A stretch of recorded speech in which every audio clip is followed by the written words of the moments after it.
On m'a dit, ça prend beaucoup d'humilité pour partager ton nombre d'abonnés, comme je l'ai fait lors du dernier podcast, suite à 1 mois de publication. Et là, quand j'ai reçu ça, je me suis dit, OK, le nombre pour cette personne-là est trop peu élevé. Alors, tu sais, en me disant, oh, ça prend de l'humilité, j'ai compris ce que ça voulait dire. Ceci dit, on va parler de ça aujourd'hui. C'est pas le nombre d'abonnés qui détermine le succès d'une initiative sur le web. Ah! Est-ce que ça vous surprend? Bienvenue à J'ai une idée, enchantée de vous retrouver. Et aujourd'hui, on va parler de la théorie. Puis c'est pas juste une théorie, parce que ça a été mis en pratique de nombreuses fois depuis, qui s'appelle A 1000 True Fans. C'est-à-dire que la vie en numérique, c'est très différent du milieu traditionnel des médias. Dans le milieu traditionnel des médias, ça prenait le plus de codes d'écoute possible, le plus de rating possible pour être en mesure d'attirer des commanditaires, pour être en mesure de monétiser le contenu. Alors, tu sais, c'était les émissions les plus populaires qui pouvaient monétiser. Puis pourquoi? Parce que, mettons, une émission qui attire 1 million de personnes avait plus de chances de convertir ce million-là en, exemple, 4000 acheteurs du produit qui va être présenté pendant les annonces. Et donc, plus tu avais de monde, plus tu avais de chances d'attirer dans toute cette masse-là peut-être quelques personnes intéressées par ce produit-là. Mais la vie en ligne, c'est vraiment plus ça. La possibilité pour les gens qui créent du contenu en ligne, c'est d'attirer une clientèle qui est très définie et qui est très ciblée. Donc, mettons que tu veux aller chercher 4000 personnes qui vont s'intéresser à ton produit, tu n'as plus besoin d'aller dans une émission qui a 1 million pour espérer trouver les 4000 personnes que tu cherches. Parce que les 4000 personnes que tu cherches, généralement, si tu es un annonceur, tu sais qui s'intéresse à ton produit. Donc, peut-être tu vas dire, c'est une mère à la maison qui a environ 35 ans, qui a 2 enfants, qui est débordée, puis qui a besoin d'une aide pour ABC. Alors, pour aller chercher cette personne-là, tu vas peut-être aller chercher une influenceuse qui a une communauté engagée de mères de cet âge-là qui la suivent et qui va pouvoir présenter ton produit puis qui va toucher la cible beaucoup plus facilement. Puis cette influenceuse-là n'a pas besoin d'avoir 1 million de followers si son produit est niché puis si elle connaît exactement à qui elle parle. Donc, peut-être même si elle a juste 10 000 followers, ça peut être très intéressant si sa communauté et là, le terme est important, si sa communauté est engagée. Et là, je pense que c'est en 2008 que cet article-là est sorti la première fois. Donc, Kevin Kelly a sorti un article, c'était un des éditeurs du magazine The Wired, donc un magazine sur le numérique, qui a mis de l'avant la théorie suivante. C'est pour tout créateur de contenu, tu n'as plus besoin d'avoir 1 million de personnes qui te suivent pour espérer vivre de ton contenu. Pour vivre de ton contenu, tu as juste besoin de 1000 fans engagés. Donc, engagés, c'est-à-dire qui s'intéressent à ce que tu fais, qui te suivent, qui vont acheter ce que tu proposes parce que c'est pertinent pour eux puis parce que ça les touche. Puis pourquoi ça les touche? Généralement, c'est parce qu'ils te ressemblent. Puis qui ont les mêmes goûts que toi ou qui ont des goûts similaires à toi puis ils font confiance en ton jugement puis Puis ils vont suivre donc tes recommandations, que ce soit tes produits, ce que toi-même tu offres, ou même si tu dis tel film est bon, tel livre est bon, tel produit est merveilleux parce qu'il est génial pour mon dos qui me fait mal. Exemple, je donne des exemples. À ce moment-là, ça devient intéressant. Puis là, la théorie des 1000 True Fans, c'est que si chaque fan achète pour 100 $ de tes produits dans une année, ben tu peux faire facilement 100 000 $ par année comme créateur. Et c'est une théorie qui a donné beaucoup d'espoir, bien qui a été à la base de la construction d'énormes communautés de créateurs qui, au départ, ont commencé par un petit produit ou un petit projet. Ça pouvait être sur YouTube, ça pouvait être une infolette, ça pouvait être un livre, ça pouvait être une idée même développée sur un blog. Donc, au Québec, on a un super exemple, là, Jacinthe. Puis, ce que j'aime de cette théorie-là, puis du monde numérique, c'est que ça t'offre la possibilité d'être le plus toi-même, le plus bizarre, le plus niché, typé possible. Tu sais, chaque personne est unique, là, mais dans le monde traditionnel, il fallait être consensuel. Il fallait toujours aller au dénominateur commun le plus commun, donc rester très en surface pour plaire au plus grand nombre de personnes possible. Puis évidemment, si tu restes trop en surface, tu connectes pas avec le monde. Fait que là, ça devient un art vraiment, vraiment très, tu sais, d'être en surface, mais d'être capable de connecter aussi. Et c'est pour ça qu'il y a peu de gens qui étaient capables de se situer dans cette zone-là, là, du consensuel, du tout le monde m'aime, mais ils me connaissent assez pour être capable de connecter avec moi, mais il faut pas trop que je les dérange pour qu'ils déconnectent. Fait que ça, c'était le monde traditionnel. Mais là, maintenant, c'est que plus tu vas être toi-même, plus tu vas être typé, niché, bizarre, plus tu vas trouver ta tribu. Parce que c'est ça, dans le fond. 1000 True Fans, c'est de trouver sa tribu. Puis c'est pour ça que c'est intéressant pour les créateurs ou les gens qui ont besoin de communiquer, puis que ce soit des entrepreneurs aussi, des entreprises. Moi, je le fais, là. On monte des plans de communication pour des entrepreneurs, puis ils restent eux-mêmes, puis ils vont se présenter tels qu'elles sont ou tels qu'ils sont, puis ils vont aller connecter avec les gens avec qui ils ont envie de connecter. Pas besoin de faire autre chose que qui tu es profondément. Puis plus tu es authentique, plus évidemment tu vas attirer et plus tu vas repousser aussi. Ça, faut vivre avec aussi, là. C'est-à-dire que dans ce développement-là, mettons, d'aller chercher sa tribu de 1000 True Fans, il y a du monde qui t'aimeront pas. Mais il y a une réelle possibilité, donc, de gagner sa vie avec une communauté pas nombreuse, mais très engagée. Et c'est l'engagement qui compte. Et avec, comme là, avec mon podcast, ce que je fais, puis ce que j'aime comme possibilité, c'est que je le fais pour moi, parce que ma clientèle, c'est généralement du monde qui me ressemble, fait qu'ils vont peut-être me trouver via le podcast. Mais je vous parle de choses que j'aime carrément, que je fais dans ma vie de tous les jours. Et je suis pas ici pour aller chercher 100 000 personnes.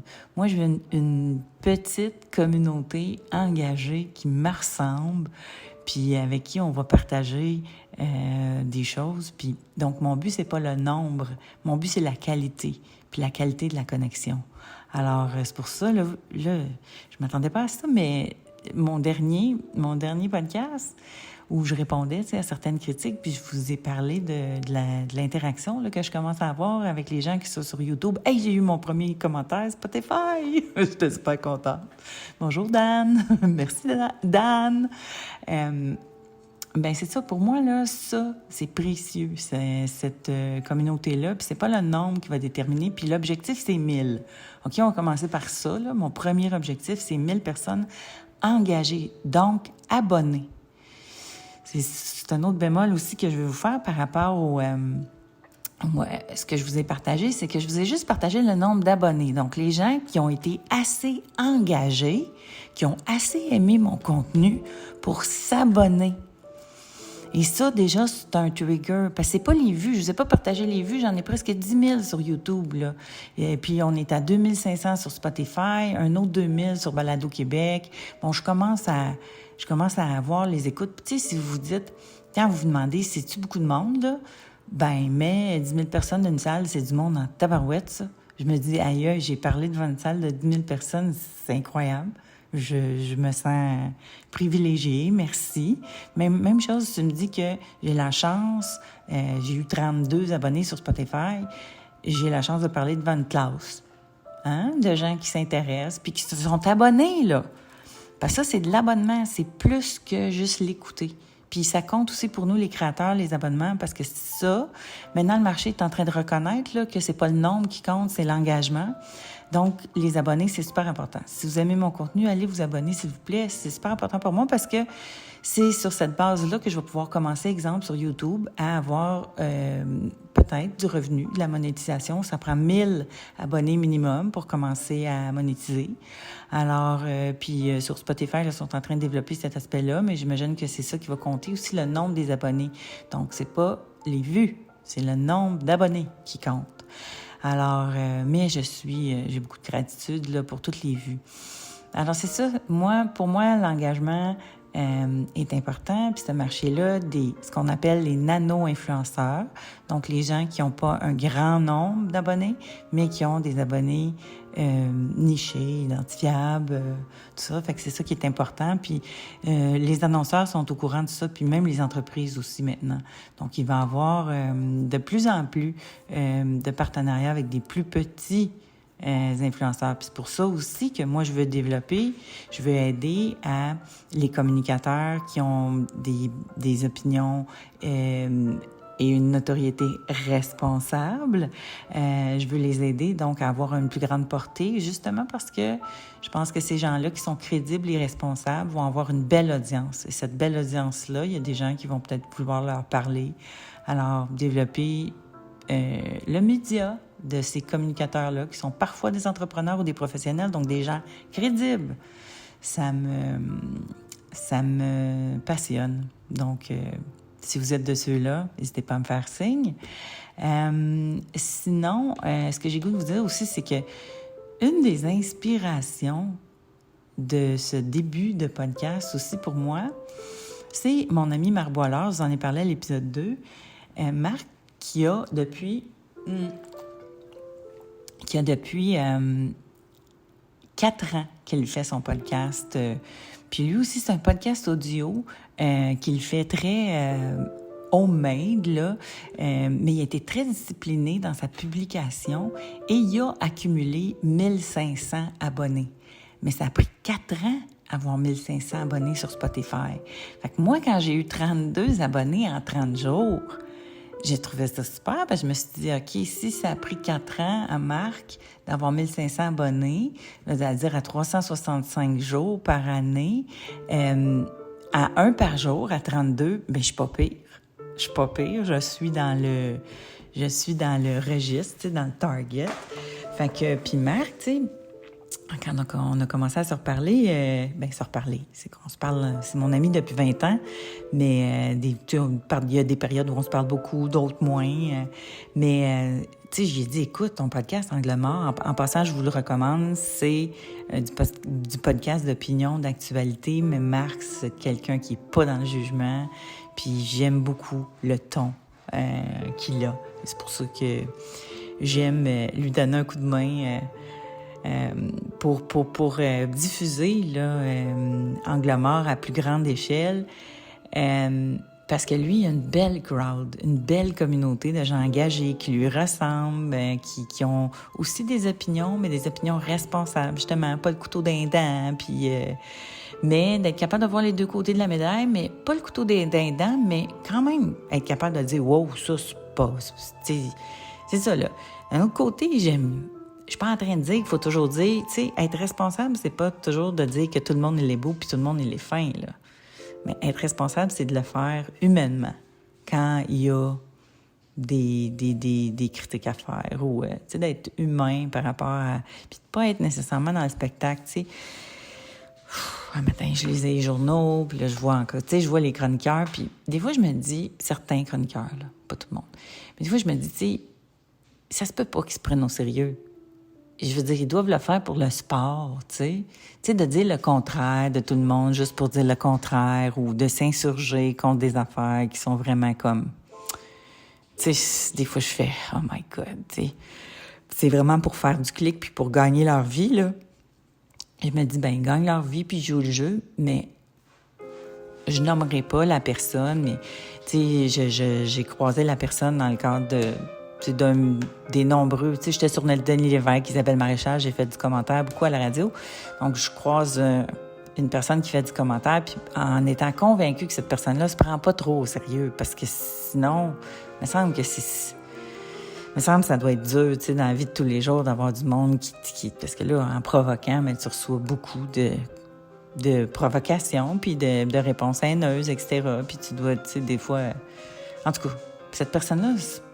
le faisait, puis c'est correct aussi, là, mais elle faisait ça sérieusement, puis des opinions sur des sujets, tu sais, somme toute, qui changent pas nos vies, là, mais tu sais, d'y tenir dur comme fer, puis de vouloir débattre dur comme fer, puis d'en faire une question de couteau d'un dent, justement, tu sais, des fois, en tout cas. Bref, je veux pas juger, mais ça doit être dur d'être toujours dans ce débat-là ou ce niveau d'intensité-là sur certaines affaires. Fait que moi, je pense que des fois, il faut en prendre puis en laisser. Mais, je sais pas trop où je m'en allais avec ça. Je me réécouterai. J'ai eu une petite nuit, je peux-tu vous le dire? J'étais à cette époque-là de ma vie où des fois, j'ai chaud. Les filles de mon âge vont... le comprendre. Fait que petite confidence ici, j'ai eu une petite nuit, j'ai été réveillée par mon réveil nuit que j'aime pas, qui est une énorme chaleur qui fait que je ne peux plus me rendormir après. Fait que petite nuit, des fois, je perds le fil. En fait, 2 affaires, j'ai remarqué. Quand je suis fatiguée, je manque d'écoute. Puis des fois, ouais, je vais avoir l'espèce de cerveau de pré, post, dedans, ménopause. Des fois, on le sait plus, là, où c'est qu'on est rendu. Alors, ça m'arrive. Je suis pas parfaite. Donc, c'est ça. Fait qu'aujourd'hui, je voulais vous parler de la théorie du 1000 True Fans. Si ça vous intéresse d'aller plus loin là-dessus, je vais vous mettre un lien dans la description de l'épisode à l'article original de Kevin Kelly sur la théorie du 1000 True Fans. Puis, je vais peut-être vous poster un résumé de la théorie. Je dis peut-être, hein? Je vous dis ça, peut-être, si j'ai le temps. Parce que je suis maman, entrepreneur, amie, j'ai beaucoup d'affaires là, ces jours-ci. Mais si j'ai le temps, je vais vous faire un résumé aussi dans un post qui va présenter là, cet article-là. Donc, aujourd'hui, si vous voulez me faire plaisir pour soutenir mon initiative, allez vous abonner si vous ne l'êtes pas déjà. Allez vous abonner si vous ne l'êtes pas déjà. Faites des commentaires aussi, ça attire l'algorithme. L'algorithme YouTube, il aime les commentaires. Je ne sais pas si Spotify, c'est le cas. Sinon, simplement sur mes pages de réseaux sociaux, je poste sur ma page Facebook, Jenny Duquette. Là, Facebook ne veut pas que je mette des liens. Là, c'est vraiment plate. Là. Je vais essayer de voir un tutoriel sur comment partager du pas Facebook, parce qu'il n'aime pas quand on met l'algorithme Facebook, là, il n'aime pas quand on met le mot YouTube ou quand on met le mot de n'importe quelle autre plateforme qui n'est pas Meta. Fait qu'ils vont pas partager ça. Donc, même si vous me suivez sur ma page, ça se peut que vous voyez pas mon post. Parce que Meta, l'algorithme, il fait que, elle parle de quelqu'un d'autre. Elle essaie d'envoyer du monde sur YouTube plutôt que sur notre réseau à nous autres. Fait qu'on l'algorithme va faire que personne ne voit mon post. Fait que, mais ça pour dire que 1000 True Fans, Kevin Kelly, si ça vous intéresse, abonnez-vous. Merci d'être là. Je vous lis et j'apprécie beaucoup votre feedback. Merci.